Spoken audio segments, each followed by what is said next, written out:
Hey, got the Omomebo. Hey, take a side. Esther, the news. Take a side. The priest. When no sunu I hear that zole name. Omomebo we aturi.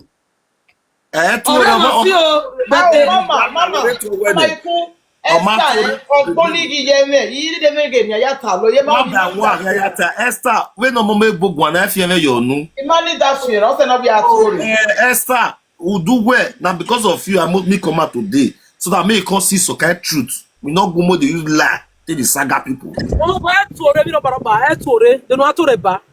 Oh, Mama, I don't follow them. Talk or why you dey don't priest so we are not conclude here don't priest we are not conclude here conclude the way make a conceit on truth not conclude like that. No, because she dey swear now. Now wetin you dey talk not that's where they swear now for inside toto na they swear not be me say me spoil it toto with a shower. Imagine you already are here. So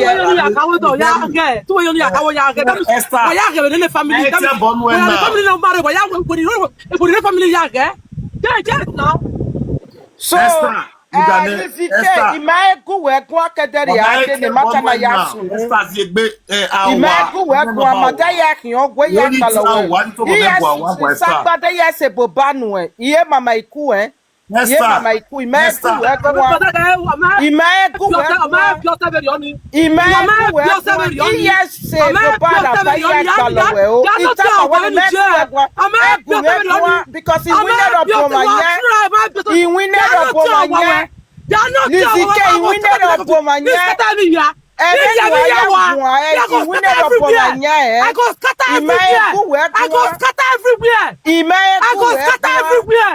Me, I go scatter everywhere. Ik believe yakwa. Ik believe yakwa.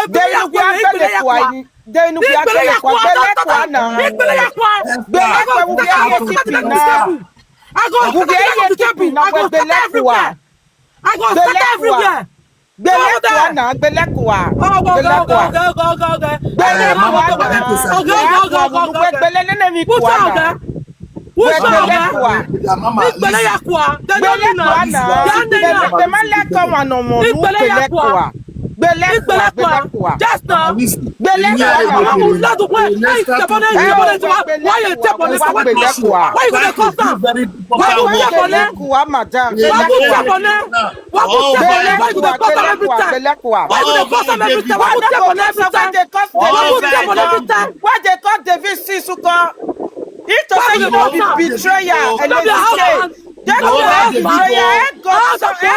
the video work here. The video work here. What's up?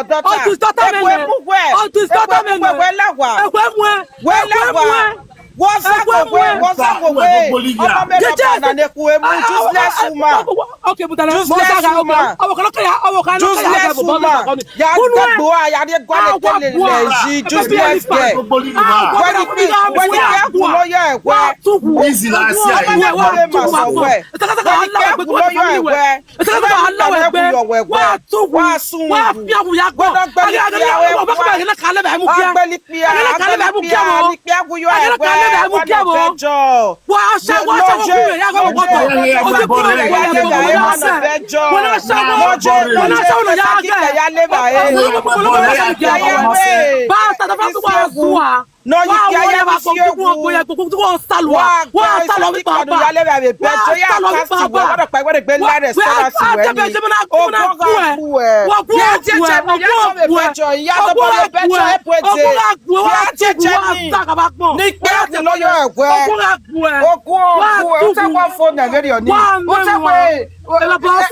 you woman when they give her, they tell to pepper soup.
Come and buy your human being flesh. Come and buy your human being flesh. Or you want to say with it. Or you want to say with it.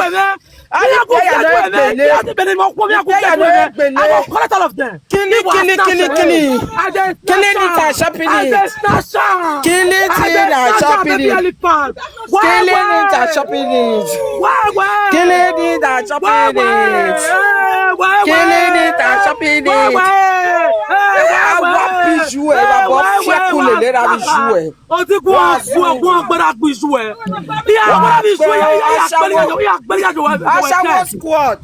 Just now. Ashawo squad. Ubai Sabana. If you need to go to Ashawo, what am I I'm gonna take jealousy. I'm gonna go. We are both fier pour les joueurs.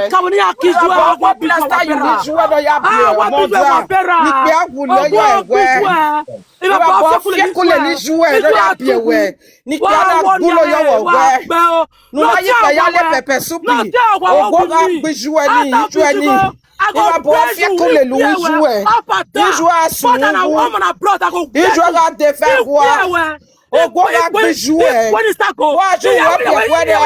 What is that? Wow, check it the video original one. Oh, you are family of we are take your wife. Oh, you are with God. Make way more time.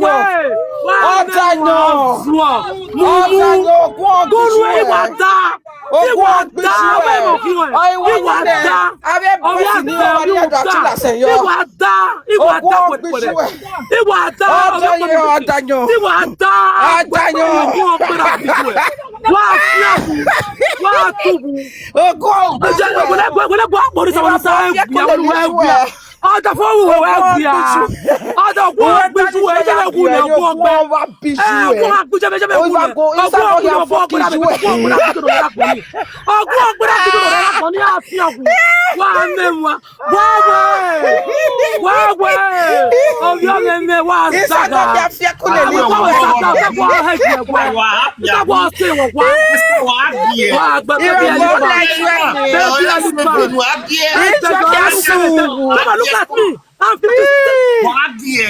57 years I'm 57.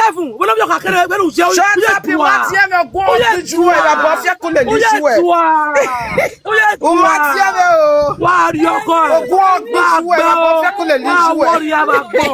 Òun tọ̀nà bàbẹ̀ mọ̀kí. Àmọ̀kí bẹ̀bẹ̀ mọ̀kí ní àkàrà ọ̀nọ̀rọ̀. Àkàrà ọ̀nọ̀rọ̀ òkú. Ẹ̀mẹ́mẹ́mẹ́ àkàrà ọ̀nọ̀rọ̀ òkú. Wá ṣùwà. Ìwà bọ̀ ọ̀fẹ́ kò lè ní ìṣúwẹ̀. Ìṣúwẹ̀ sùn.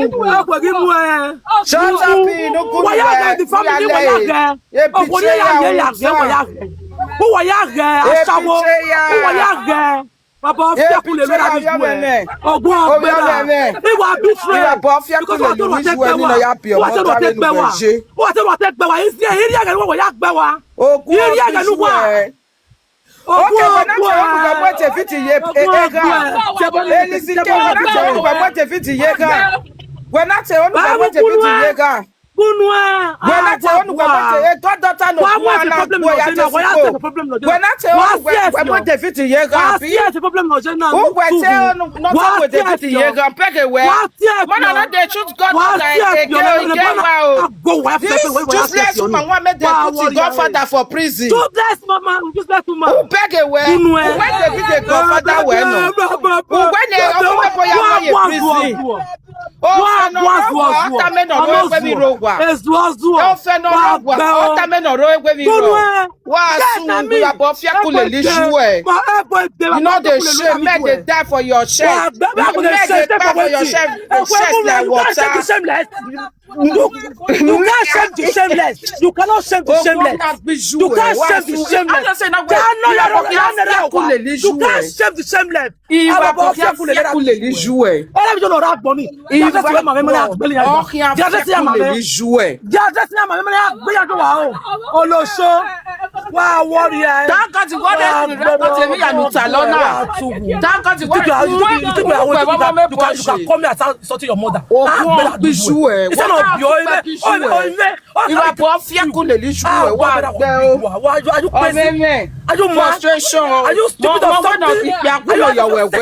Are you talking to me like that?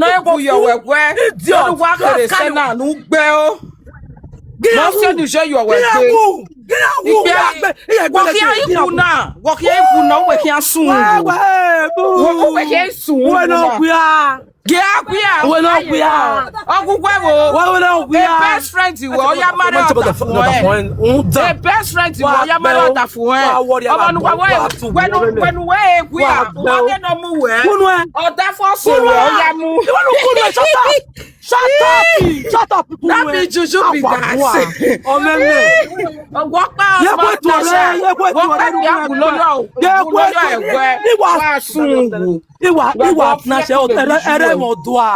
shut up. What's up, Bana Kwala? Otopu. Bana Kwala Otopu. We no sunwu. Elisike no make. Elisike ni biaya buloyo e. Get up, boy. Get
Who le lue.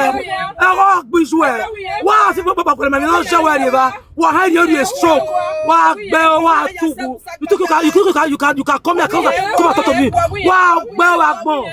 Our papa fe ku le lue. Igbe emi o fi alawo eni wa wori ogun ogun e. emi ame Wa tugu. o fi alawo eni Ogun still we bien la. Wa ri oko e. wa su Ali baby Ali fa. wa su Ogun tugu. ni asawo squad of Belgium I want die asawo squad of Belgium wa ya su awa fiele e ko de be ko ti wa fiele lu ebe sisu wa wo ba ya wa fi asun ya fiele lu ebe we say go o wa fi asun 57 years don't try again mo we not your elu atenu ku we sale ju e wa ile mu lati ibi se be not yan wa sun baby alifa o Esther we Esther ipe agulo yo egba o Esther ipe agulo yo egba last cash Esther wa sun Esther Esther Esther I don't trust you me ya ba shawo wa me ya gbe po wa ri o wa shawo o me bogi mo do o de my school wa ne the squad we don't so ya ala platform ye o ni ya mo gugu ya because otanu ku ano le me no le ime go to Saga na so le ma na this is na mama na do free Nigeria wa worry ya ala platform we are so Nigeria we Saga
baby elephant you I will kill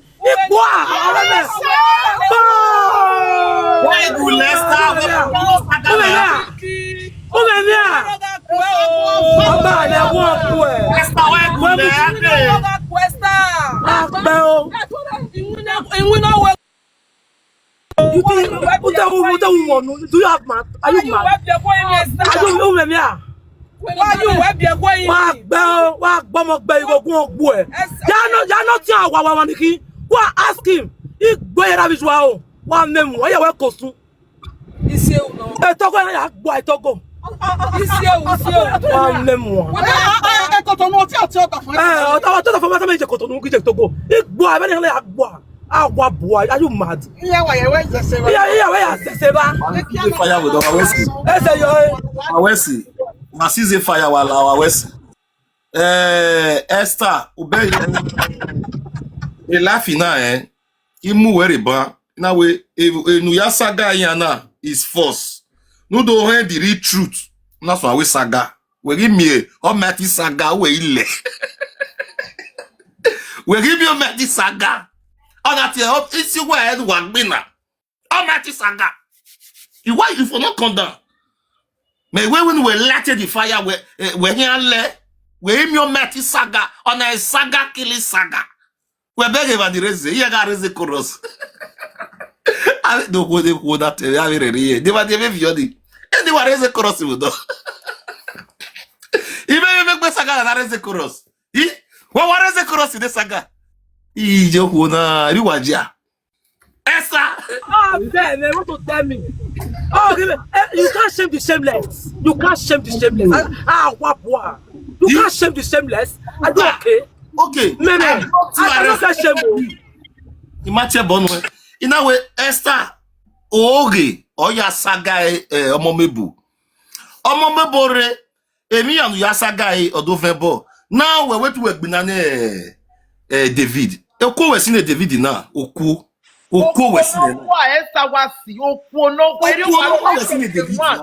Esther get me marriage wa out of jealousy. He must say so, he did so, he gallant so. You gallant, Pastor. Baby elephant. Always in a way for your mother. Saga is well. Meggy remain at the Piname. In a local, just go. Your marriage in name. You put it in the shelter, Mama. You see, Mama, you way. What I've done, that's not what even what it's doing now. This is bad. What's the Jerry, I don't stop having nonsense now. I'm not happy, Jerry, I'm not happy, Wawo wona asa we otinwa or carry now overrated wayak bien in wa ogen wa muyo or try not debunk Esther we ogen no me making it okona very yogi bin no door yogi bin the family. What's your problem with to be Esther me make bin an Esther which kind fight are you fighting? As one be David Esther e can say David here David o boy never where ejoma dan lare ejoma awecha we win asi lare yede David o mana tiawe Esther we Jerry ni alawa David e kia we win ani ye is egbo e kia we so win ye is egbo e kia we so apagbe o so adonsi o be oku ofia ofo okunoro wo pa okunoro wo pa o ki ga dona oh we am with David land ti meso agbo David oh ya ta me Jerry we vo hani alawa e ma to last year wa ke gboviere gbe Jerry wo mo ma we I me Jerry wo egbina Obolo goka wabo Jerry yo wo hala wa ya no wa scatter media o ma ti wo hala wa ya so agbe David wa ti me I gas one agbe David wa ti me because now wa we na me matter me oh no David am I mwe phone we o ma ti me o ma mwe phone wait o ma mwe phone so una say mo fight truth una say person do adulterous my people if person do adulterous at least we will bring the matter come out we see the truth the person wey follow do adulterous you talk there now they talk the person wey the David former wife they do adulterous they mention his name just now Jimmy Strotto I have mention him here oh no Omomebo we adulterous why mention him here we might mention person wey Omomebo they do adulterous more na mention the name una not fit mention that way okay, I don't know one of the jealous lady. I might take daily flight. Where daily flight in Okuna. Larry, Omomebo, who are daily player? Yeah, Baba. Imagine, imagine not seeing this. One of the jealous the lady.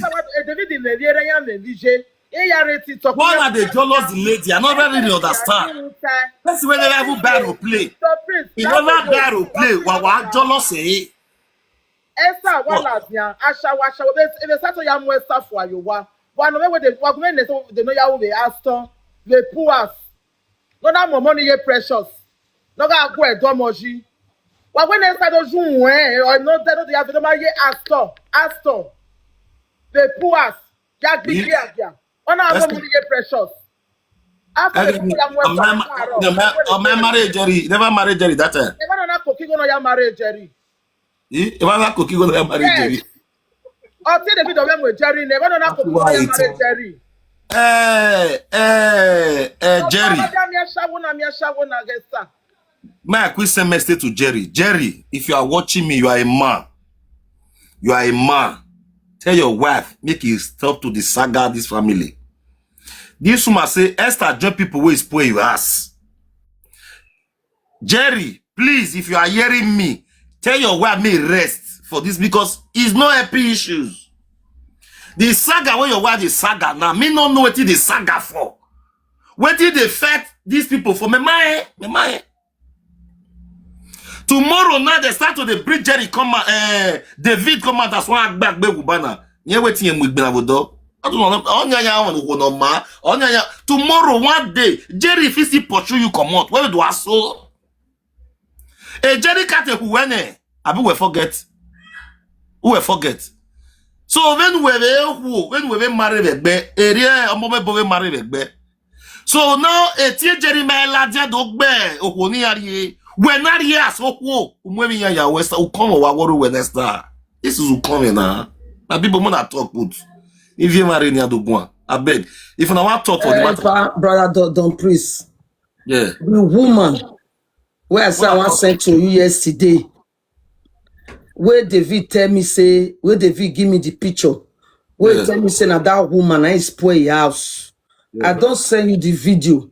But the picture they inside this phone. But the picture. Wait, Mama. Anybody who doesn't want to talk for this matter, I'm gonna send request. I'm gonna do what do yo. May not be like say Benin people all over the day here. What do go matter now? La. Me my understanding no so. La, I'm gonna talk one by one. Who they talk? Na Mama talk. Mama can't go on. Okay. So the woman, David carry me sit down, tell me everything. So I can't take from here, take from here. But I not call Omomebo before I start to debate Omomebo. That one not true. I not call him. And I supposed to call him. Make I ask her why she go do shoot with David say go shoot for his bush. Okay, now you don't say now say you focus more for you to not call her. To not call her before I start to debate her. Fuck up. You know you fuck up for that. I know for that one. But wait, don't go fuck up. So the record, the woman where David carry put for my hand, very useless woman like that for this bedroom. I don't even know her name. Her name is on my phone. This woman, David say the time where that queen in David ex-wife, we can't they follow this woman play. Now that woman can't spoil. He said Omomebo don't already they follow this woman play before Omomebo house still spoil. You hear me now? So this woman, this very useless woman, so where you they scatter people as they go. Now that one me want entire matter now. I know they say I beg you, I never even see the one for my life. I don't send you the video. David do me do dinner where picture me. WhatsApp we WhatsApp we picture ni je. Wo veyare. So now na we ilekyan ni han.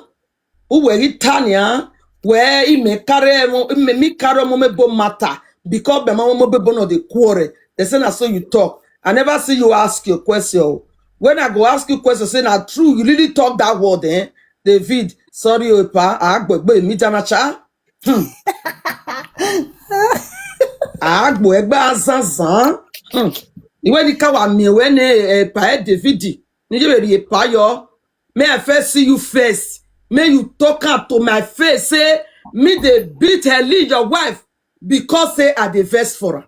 Oh my God, Epa, hey, Saga ki Saga. Ah, sorry, buwe. Ko we magi mwe phone ya. Magi mwe phone, ni ke ti mamu. Mamu. O meti do mu ogejo mo hu ifi mo kian. O do mwene reme. Eni ya metamu we, ama mu dia.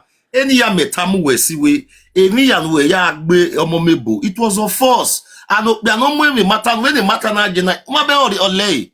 Uba we eni etari ye ku we. So bakpa en. O salo bakpa en. So bakpa en. Imagine no eni o. Adege dia we. Aya boyon ni riba. So ma ose na talk about we you need this some akeke no ye beg Omomebo na egui. O ma mi. But wa kan egbezo. Oga te Omomebo wa kan egbezo ba mama iku to say you Omomebo fe get quarrel. Of course you can fe get quarrel. That make you the vessel. No fe get quarrel. So you don't have that kind you black when we jena na ma we egbezo. Iwa me matter we wa gbe mama we to boy o make it say. Mama iku o make it say. When me biscuit we boy biscuit me platform we na. Na when you vie marry anybody no go here mo biscuit ya we. Mama need to apologize to Omomebo. Apologize don't mean anything. And then we dey go, so may you relax, madam, okay? Oh. And then we go, so small. No, may I first see David first. Okay, may you first see David before you come. May I first see David. May David talk out to my eye, say everything where he tell me, say na lie. Don't Prince. I never see David. David never tell me that one. Okay. I cool. Hold on. Yeah. Don't Prince. Wait till who they talk.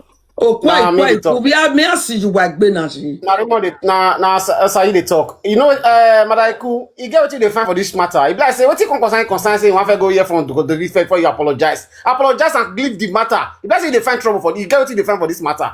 What you want to apologize? You want to go seek permission from David first for person we don't Saga.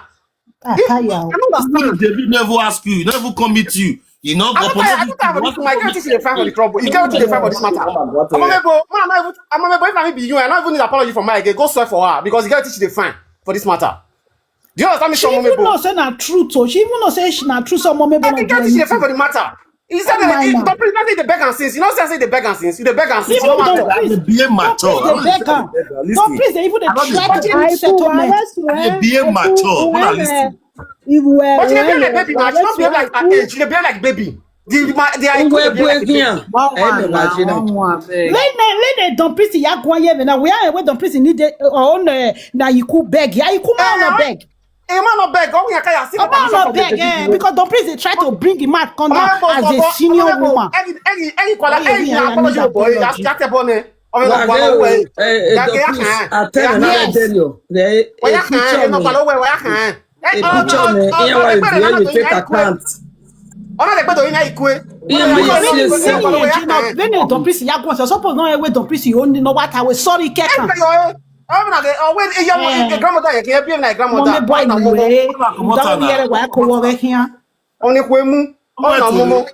Aiku, dete Benjamin je me gbogo you wo hun na iku. Egba say yo Omomebo me blame me. Why You never France no. But the France when I take baby na me Egbogo la wo egbogo mama la o. Wa bu mo ayi mama ikuture. Azeno no test it for Azeno. Azeno. E dey carry a benjo ya do for gbagbo you. Azeno no, ori gbe me wa Azeno, believe me Azeno. Fe kutu. Mama, Mama Ikula send the request ya di. Why you na Azen? Inya apologize no me resolve for her. Don't please even talk small me use the brain. She know why use brain. No manner. Let's not see David first. Because they try to manage because of maybe that she first gave vaccination for Mama Omomebo. So I try to yes. Okay, see the way everything we take Saga this woman all na force. Babi Oren na me have a France na va God now. Abi benjo ni ya wa le ku do. Na I make me to say. Mr. Mama Ku at all. Mama Ku. No, mommy, me don't love you, see, so you never see my comments. Me love you when they see. Me love you when they comment me. Me want hell when me love you when they see. My darling. Who's that? You can't shame the shameless. Yes, me love you when they see, mama. Saga, we watch baby elephant. Esther Pomo, Esther Popo. Oh, one life. If you have a mogun bewo, do me So, my people, now no say in this life why I see the talk, people they feel say I they support Omomebo. Why I stand with them because one, everything with Sagara na force. Nobody fit bring one evidence come out. All of them they do whoa. Nobody fit bring one substandard evidence. Like the man, second wife, first wife, when they bring evidence now. They see that one evidence. That one of it come here and I call the mad. If he shot too much, if that first ovation with the man marry, if the ovation shot too much, people call your cutlery, my beggar, they don't ever have to know. People will come talk against her. See, it's one Omomebo day now. More than 1,000 they watch us just now. Nobody don't come and I say, Omomebo, I see say you redo this thing. I see say you redo this thing. Nobody don't come out. Everybody there here. All these people, no why I be say everybody call the support Omomebo. Why? Because they see where truth the day. We Benin people will not be odoyo. Yes. Man, if they do, man, odoyo. Man, making them attaje, we they always they know. If we see where lie they, we they always they know. Omomebo no fit everybody wey dey here. Look at everybody wey Don't please. You go fair or no? I don't remember matter to boy. No, what kind of way? I don't remember matter no. Let's assume where matter no. What kind of way? Okay, also that kind listing. Okay, if not truth, the woman talk and say come out from media, make they beat adulterous women. He say why she come out, she don't want to make adulterous women they the social media. So why she come out to beat adulterous women? You hear me so? Any adulterous woman or adulterous man when you see where they break come out, he go read them to stop those things. Now what did she say? Make her come out for live video with that. You hear me so? Okay. So this one can't come. Like you can't say woman when you be the beat adulterous, you can't say not be adulterous. She has never heard for what though. You see so? You understand? Say Odudu by mama. All those things are false narrative. Yes. If I want to Good evening, sir. if I want to Nigeria, if you want to my way, no matter how you know no matter where you boy, your mother stand even. I say me that way what can we not to be me matter to be no man way. So I buy matter. No other person talk. Hello. Hold on, please. Good evening. How you doing? Good evening. What say they call am? Baby elephant, the Saga Omomebo. She don't even block me. She don't carry a picture. Come outside the Saga her. Make me enter one entire page so. Yes, you see one thing I want to Fuck you. for This me. now that way. This thing way they do now, it go come make me call the Saga Jerry, the Saga what do you call this guy? You can't turn this thing to another one. Jerry did that. Now Jerry not fit talk to her. Why man not fit talk to woman? Man wait, be saying a man. Jerry will. Teeth don't fall. Jerry teeth don't fall. You know they feel they talk again. I correct my. Jerry a half man. Jerry a ti go no dey you want go. Expect no mu you wa we ti go go. Umu expect dey ya ka you wa ma ti go expect go. E go we Jerry. Jerry half one o. People dey lack nonsense. Jerry my friend before. Na very action guy. Jerry my friend before. Na very action guy before. I know Jerry no office matter when me dey settle. Jerry will leave the woman, make the woman dey spoil her. Jerry, you are not a better person. Jerry, you are not a better person. What me say do what? Matter when me start put. Jerry, you will leave your wife, make they spoil the matter. For what reason? Is he happy now? Now, if me come and now bring your brother, your David come and now to agbe David you like her. Why like ya? A David you're so corey. A David you're so corey. David, mama ikuwe David yotale ni anaye. Wamaya tie David. Na wa ibni egba iku okwo no ya re wa magbo ni. Okwo na wogele ya re wa magbe. What is all this? What's it called? Baby elephant. You see yesterday when you dey follow her dey talk. Everything for years she dey jealous Omomebo. Yesterday she make one statement say Omomebo go party. She can't dress and she can't pack her breast go up. Like this thing come they wonder me say what it concern her if the woman dress any clothes where the woman won't wear if not be jealous not be not be David be this one wait now the David be this. Hello? Now the David be that. Hello, talk to us, sir. Am I going? Yeah. Hello? Hey, man, David that you. Hello. Why about that woman they talk? That woman they talk been a man. Oh, yeah, one. Oh, back one having a near the boy on this one. Yeah, back one. Oh, yeah, one in Kakabo. More video no agreement.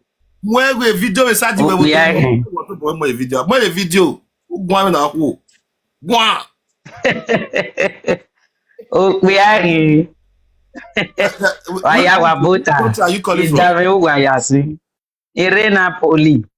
Napoli. Yes. Gumagwa. Wabewa.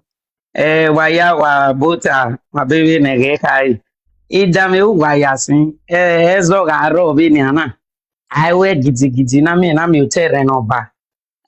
Kini ren lala ha agwalo. Evi ni ren ya gemi ugunoroa. Agwalo. I kazoze kine iren lala ha kidomie. If no go again no roha. We are good na idame madano go ba ihe bi we ya go egun awe. Okay ke no himia.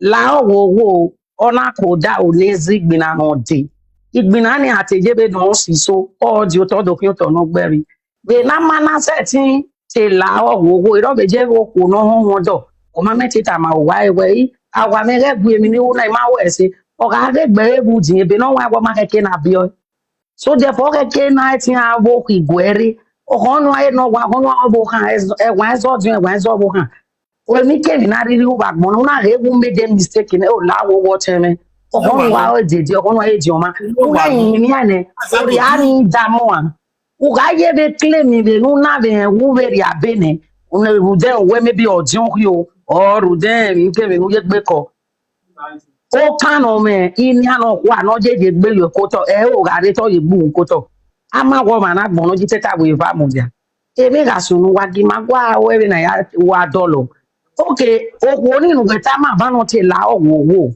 no logo ba e mi na re table ore as a leader wo ke as a elderly woman we boyen ye mi na bo ya bo at least ima ke boyon ma be wa ki ma ka bonye gbi ma o na ni ga ro me gbe o ma na do ka ma me la owo ko bi ya take ye because agbon na ite bi te ba le gbe ge na jo ka ma be agbada ko gbe ni ana emi ro pare ma so na ye tin ne we no ri abela wo ge bu yo me wo so no we ma ho be ni ana te we be ni ana je okay we no be bu be ni ana wo ge we be ni ana e do phone Any America very simple do ya for almost 2 years. All was forced understand marriage. So when we're here all now, that say what okay yes okay na him no man okay this is my first time here jamu wana because the time who was saying the matter I have an interest in now okay let me enter the life because then where you go and you behave mature more than her no you know why that is not good you understand me it's not good because woman I tell her wo e ma ya won ta gbon na ya fe watch me ya no wata kene gwanjo kene gwanjo asen koso mami e mata that day e azen na mo gba o se ma we mi no we nesu no e su esu e de be ri kinkina ma to bi ma we mi nesu esu ni apa ni do alu lo ma ni awe su no e su because o ma lo e wa me no keke no ya lo e wa ni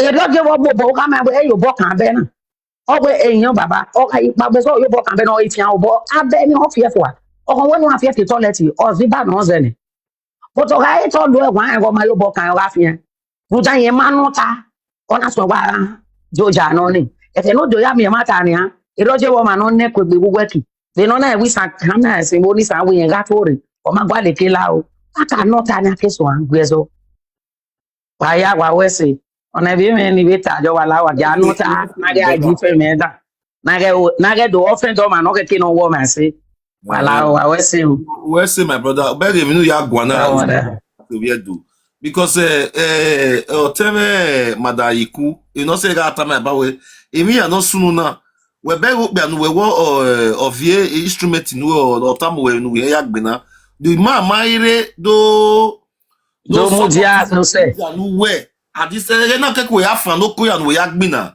we Omomebo la egwe. The matter will just be very easy. But now we are no man we from web at no keke no rescue where the same man we here abuna where me and we time me matter no. The man here the matter you know. Tell me so no man I am. When me matter no rena. Everybody no reply for what damn yo. Amamwa keke. I have it back the yaga walk again. Yeah, mini got tani. Oh man, come and no really do tama wo see it go tama wo. Oh man, not know where he got no now, man, he got me or he got deep when me like that no, or I will get no. Many bomo qua go do ta. Oh man, no say take away no, or got seen it here, man. One matter one do tama. Yeah. Oh man, where woman trot, or where back where ya muja. Oh, you try not bomb it, where or you know, long time now, they have been spoiling this lady named Omomebo now. You understand? Okay.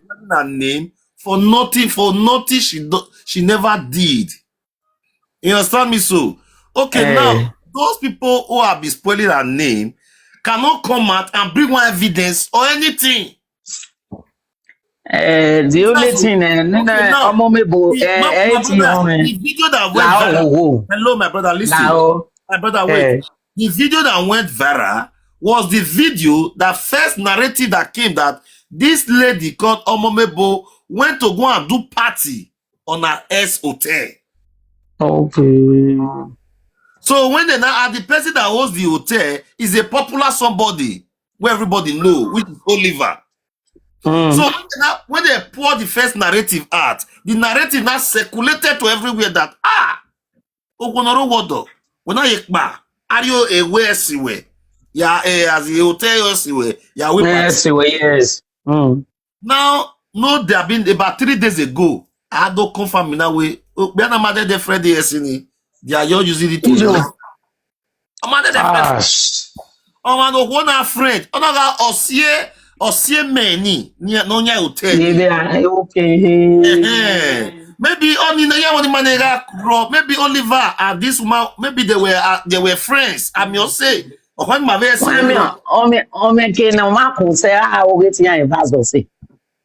whereas is of very respect no as a part those kind of thing. Yes. When nobody call him Moaze. When I call him I'm a woman. When I spread this lady's name in social media everywhere, we are not a adulterous woman, which is not a adulterous woman. Okay, also any cat I been not going to kill la. I'm an ambulance no schedule. I said you boy. Nothing matter now. Aritiana, a lay. A lady nana at Esther talk show. Ne way. Mama Ikube ya of a child not trabezo. But Esther only for me matter. Only here fuck up in there. Esther talk show no say she herself don't fuck up. When metana. So Esther beg anyway fuck up in there. So the streaming don't where you do have me all those kind of things. All the Esther ya wa rubbish me una. But wa beg Mama Ikuba, wa beg when any matter with beg. Azeba zesin.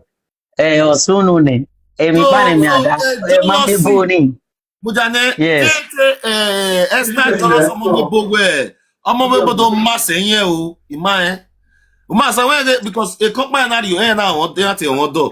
So taking a give Jonas Omomebo where Omomebo where don't mass in it. The man not Jonas, the man Esther.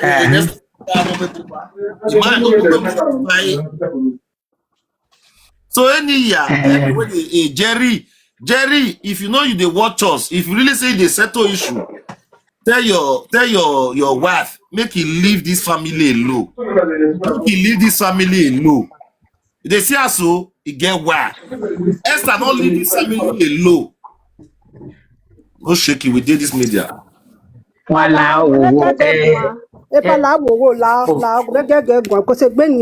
problem. Boy,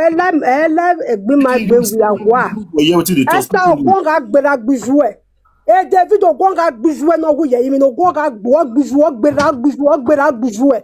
Esther Ogonga gbo viarua o. O just ko Ogonga gbo egbe we je wa afian hu wa sunwu. David ladian Saga tiewe. De gbere ya mi ya. Aiku osi aiku re ma na apartment na tie. Ya ti aiku we aiku mo fake account minister mo ruwe mo ladian itare gangineya ya igbovi akuya gbetile yi we say aiku aye picture that this time na di we lawa sister lare that one we say aiku aye ti bone la o sister lare ya aiku gun iga ladian this time no 4+1 what did I we was aiku very soon you to be understanding in atana. Mr. Don Priest, I cook it to Reban. I could not tell where Okono whoever water. Your cap we elsewhere forget your water. Okoni yat because of Temeno, Eosime, who get me.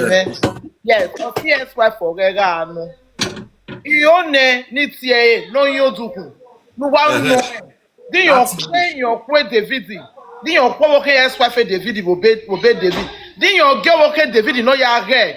No don't say because I won't get me go see ezo. Understand? So they we no go na we Thierry na no do go Thierry. A picture that for Esther ya we na the video no wodo ni. Understand me? Don't tell me or when because me understand. E be my cook have there because me go kwoni. So don't tell me or come no ya have what I don't know. You understand? So I cannot do say no funny only ever because the picture that for he said the video ni magbawo. Esther and the video the family on everything on the man on get on the marge on get on the marge on get on the marge e the video here si opo na here meeting o figure Esther gbina niyan Esther will be same man na fear problem because wala ya eladia do go platform here na tai ya edian ya gbe the video agbe are proof ke o ga gbe mi opo o ga gbe mi no siko o ga gbe mi no less talk even na cast because I just study help. Oh, give me a fan oko. I study help. Understand? Yes, ma because a picture no mula. There is the message guegua. A picture paquet corado. The picture or that fair or tene. Ni magba be. Paquet corado is sageneno. The other man in Oruameno or teneno quarry. A bed 2 years bed over here, my garage, and I will sit on my yard. Only say where I will wallpaper. And the David beg, the matter, man. I when you have a mashy bueba, I wear any. I wear any, yeah, will not get because the David beg now. Oh, we wash, wash. Tell them my cook had found this salad and where, my cook, your men like Bevudo, Ladia. If we are washing, I screenshot. Fake and cut that in layer. But I found of figuring smart to be a Kuran goodie. So I know so tell me don't like it no one because in your your way of your summer water. Okay, may walk warning. So then you're going to your hell in my Thierry na interview yeah, I now. Because I could come with picture like that. When I do a roll you without your mind no soon. So okay, Jerry, or ultimate me no be Jerry. I bet anybody get Jerry number. Me put I want me I call Jerry. You need to Jerry. I want to hear from Jerry first before I do anything.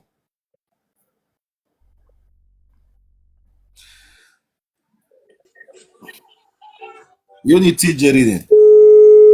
So man, we go about. Si guama. Lao. Even ni ayeta is time na rojo kuna ya gugu. Hello, Mama. Ati ko jame yo. Ati ko me ni ta we no tie di woman o ma tie keke no tie you won't understand. Be no ya ti o ma oni be ti oni eri e me ya be e me ri ya fo. Let's settle one before I can that he that he. O ma se na ya do ati family life matter na. Wa settle between no. Mama, dame o. I come bring a man. I with wallpaper. E David ma be gwesa go and o already picture. E bona ma ya jeve mana.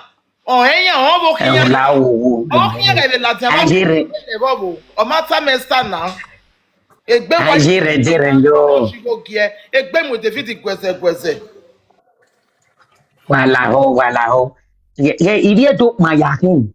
Irie do azuru do ne. E o vi bo bi talaba mo. Wa gi maje wa seto e me na nke za ga mi gbe de na kwe. A o na ya wo wo. Aga mi o ai jari a we se no ma. Wala ho wo. Ti me yin ya eko. Ma ho wala ho. Wa jari gu wa sete e. No ri abe yin mi no ri abe we no la no jabu we. We na be ba o ri la wo yo bo we ko. O ma no ra gba mo o ri ba no hu ne ba o ri. La wo wa die fo bi. Why? Well, because Agmona or Matan. Agmona Matan, why you kidding? Why? Where is all? Well, I will go. Well, I hope. My good brother, no read this platform, no say the matter. Lao, Kwan John, no Guyango. O ma say na na.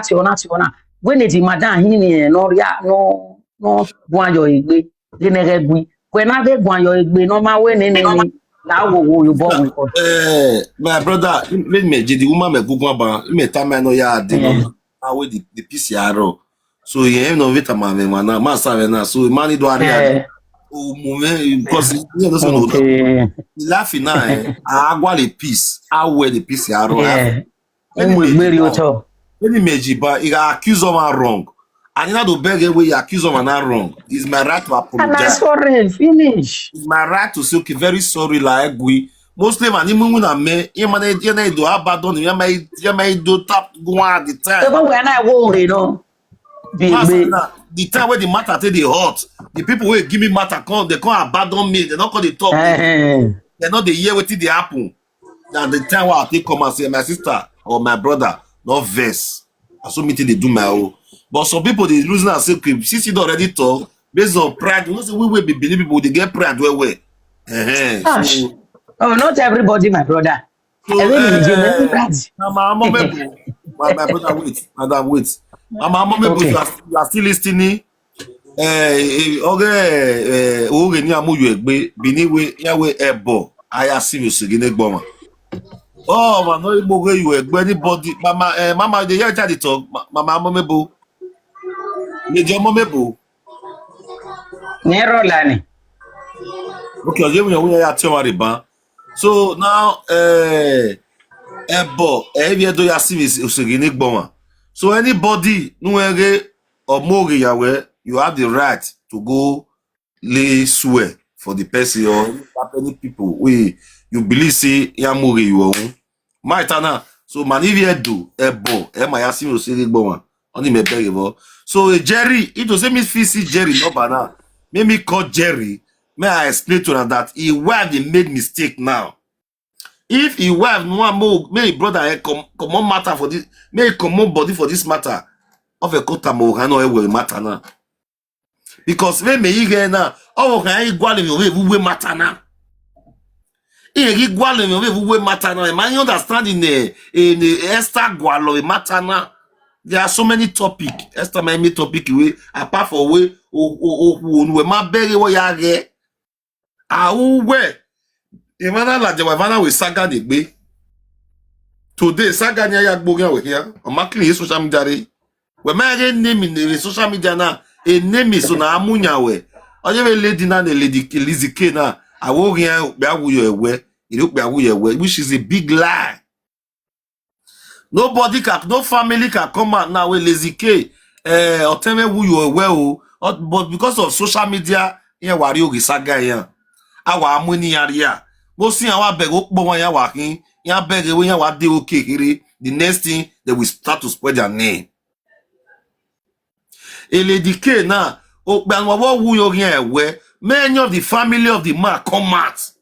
The man know we work, but you are.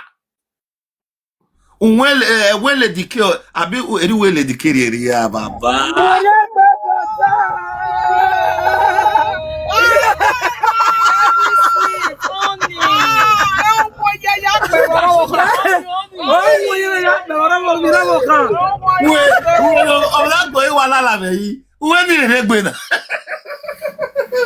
Abi my people, Itoria. Okwajena. Okwajena. Okwajena Veros. Saga kili Saga. Ajena. Oma. Owaroge. What valori? Our valori. What do you attack a bomb? What do you attack a bomb? I remember Buwa. What do you lay? What do you lay?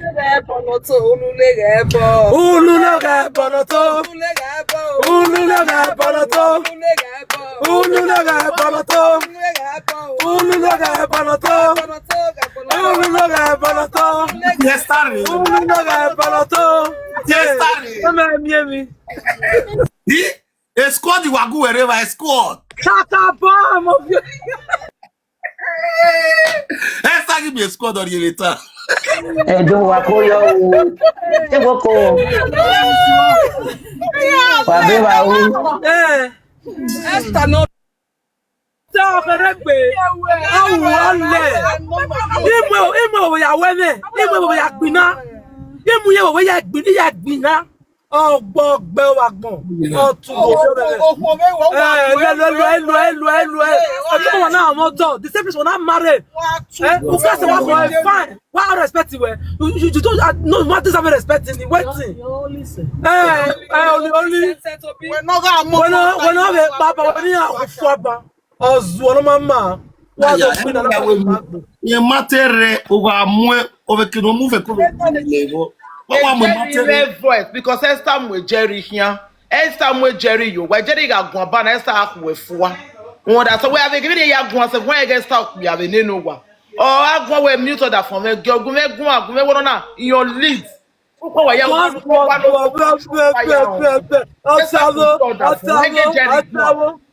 understand again my David na ro when give me try gbe rubbish na ni me do na why go abeg anybody get Jerry number won pa me no be Jerry abeg if anybody get Jerry number more put am for comment section abeg I wan call Jerry by myself. Used to have it, but not anymore. I used to have it. You say what? I used to have it, but not anymore. I lost my phone last year, so I not get them again. Okay. Please, I beg before we find Jerry number come. The guy get action before. The guy get action before. But all of a sudden, all the action just disappear. The guy used to be a very actionable. Wait first.